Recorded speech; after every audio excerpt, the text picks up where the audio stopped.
us now. Let's get the boys out on to the show, gentlemen. Welcome, one and all. Sorry, Matt, I didn't mean to do that. Welcome. Gunner Souls, big victory tonight. Here we go. Aye, the chase is on. The chase is on. Liverpool, you little firebirds. The lion has awoken. We're coming. We're coming for you guys. You think 9 points is hard to overturn? You thought the season was over. You thought you'd had it wrapped up.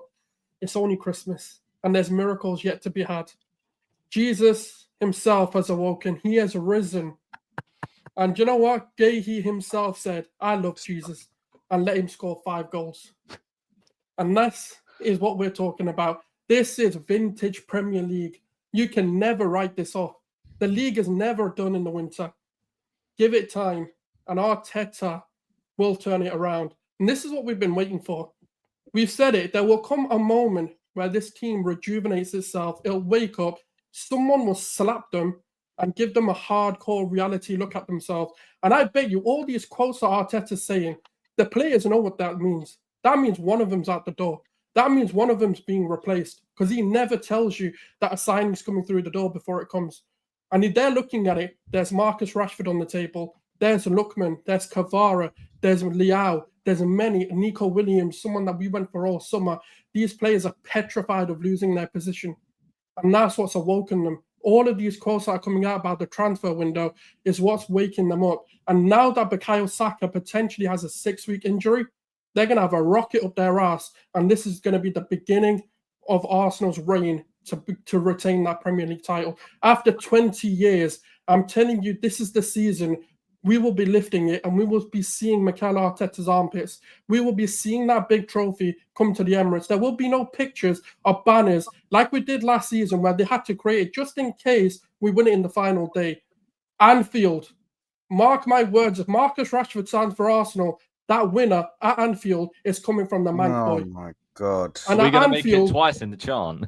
In the Anfield, right, we will win. We're coming to Anfield, and that is where the league will be done.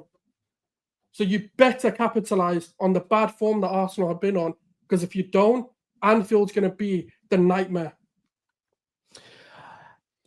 Listen, I appreciate your passion, and you've been calling this out for a number of weeks, and fair play to you. On today's game, Dio, what? That was too funny. But No, that was a brilliant Kumbaya speech. Now on today's game, No, it's there. That's all I was allowed to say. No, I'm not moving on. It's like we've got 8 people to speak to, and limited time, because I am watching the boxing tonight.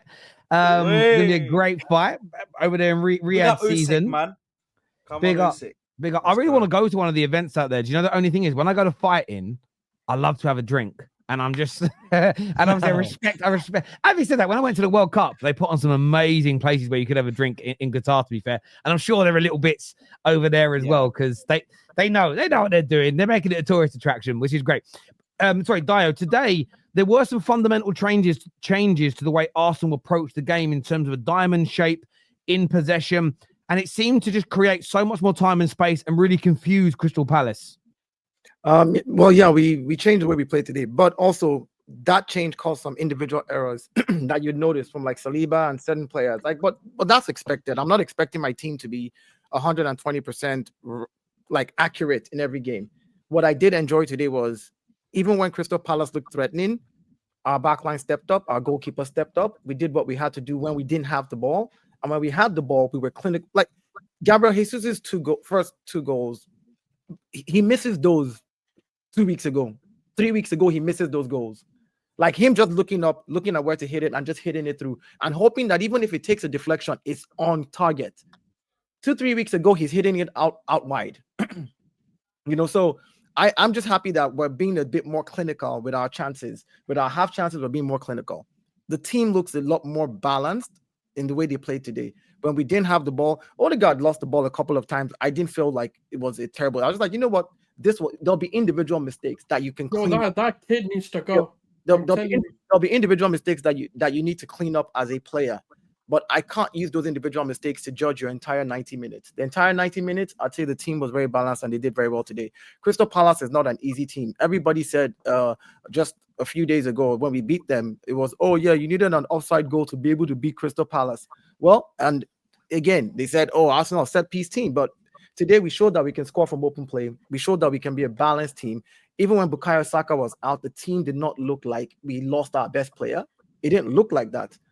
Everybody who came in as a sub came in and did their job. I love the fact that Leandro Trossard and Martinelli just decided to switch again from left to right, which is something that we've talked about before. Martinelli going on that right, Leandro Trossard on the left, and then halfway through they swap themselves. It gives fullbacks a problem because you're not sure how you're going to mark this person now, this new person that's up against you. So Mikel Arteta, kudos to him. He got it right today. There's some fundamental individual errors that players make that they need to work on, but overall, I say well done. Do you think this system works better with Rice being the DM instead of Thomas Partey?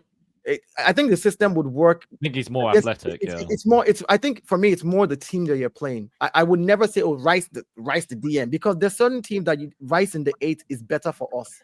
No. I'm more talking like in this game. Let's say, for example, we had someone who's a bit more solid defensively, because that is what Rice is. Partey has its own strength, but like Rice can be that person who can solidify that sort of back line a bit more. But guys, we've seen that. We've seen that last season.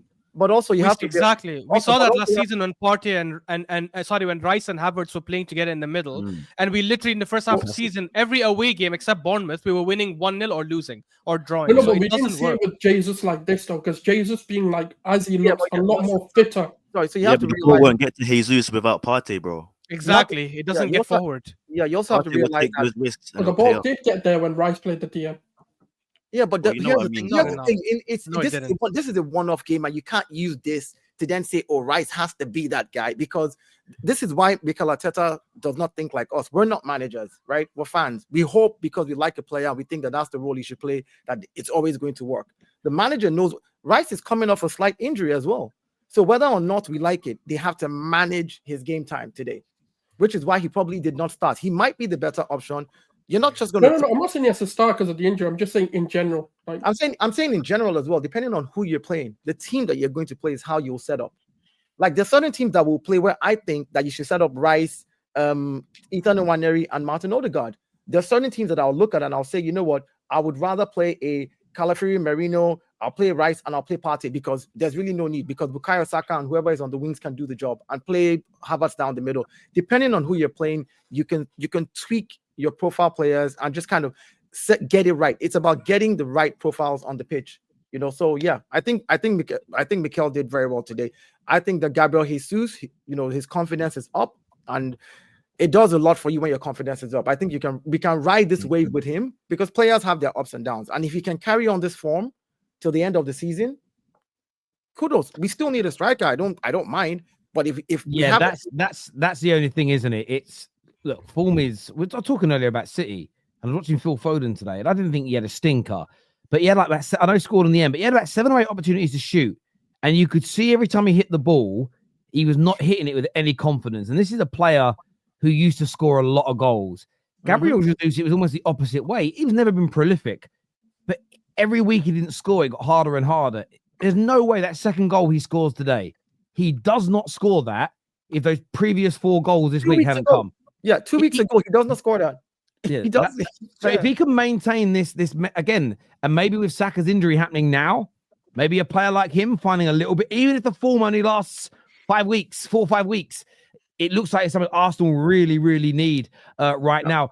Ash, what were the stands out for you today? Because a lot of people were predicting a draw, narrow win, maybe a defeat, but there was a few moments where you needed Raya, but outside of that, Arsenal looked absolutely dominant. For me, the main thing is we've seen a much better system in terms of the way we attack. And I said it in the last game as well, after the Crystal Palace League Cup game, that I know we only won narrowly 3-2, but the way we were attacking, there was a lot more intensity, a lot more pace. And I think that's the biggest difference, in my opinion, between these games and the last games. Yes, Crystal Palace had chances. Yes, they counterattacked us. Now, a couple of these chances were our stupid mistakes. I don't know what Saliba was doing in the first half, but this is what happens when you attack and you play to your best ability when it comes to the way we pick up the pace and the way we attack. You will concede chances for sure, but because we're that much superior to Crystal Palace, we will end up slapping them up, right? And this is why I'm vexed that we didn't play the same way against Everton and the same way against Fulham, because I think if we played with this intensity and this attack, for sure Fulham and Everton would have had some chances. but I think we would have broken them down early and we would have ended up winning both games. So it is pretty annoying. But I will praise Arteta and the team for attacking that way. I was pretty annoyed when I came on Saad's stream and I said, I don't understand why he's starting Havertz again in the middle. That experiment has failed tremendously again and again. It did work a little bit, I want to say, with Partey there. When I say it worked a little bit in the sense that we won and Kai Havertz scored, but I don't want to be like a Mr. Negative or anything. I still don't think he's that good in the middle. And I still don't think he contributed much outside the goal, which to be fair is important. That's the main thing.